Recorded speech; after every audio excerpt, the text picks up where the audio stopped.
And after all the pagod from work, syempre, deserve naman natin mag-relax. Lalo na kung may 13th month pay na. Dito nga yung bago naming go-to place for our self-care. Sabi ko nga, mas okay na mag-spa kaysa mag-burnout sa stress, right? Nandito na nga pala kami sa massage area. And while waiting, sabi ko, magsayaw muna siya para ma-entertain naman kayo.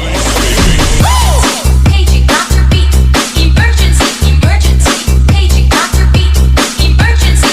Paging Dr. Beat. Parang ako yata yung nag-enjoy. Eto seryoso na, if goal mo talaga makapag-relax, you have to try their services. Pag pumupunta nga kami dito, hindi pwedeng mawala itong massage nila. And this time nga, nagpa-add ako ng hot stone. Super nai-enjoy ko kasi talaga yung init niya, tapos iyahagod sa buong katawan mo.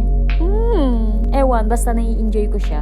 Tapos sa MJ naman, bentosa ang bet niya. After nga namin dito, pumunta na kami dito sa facial area nila. Not sure kung tama yung tawag doon. And for my fellow low maintenance girls, the lash lip here is amazing. Instant ganda ka talaga sa umaga. Tinry ko na nga din yung deep cleansing facial nila. And yung process, sobrang satisfying niya panoorin.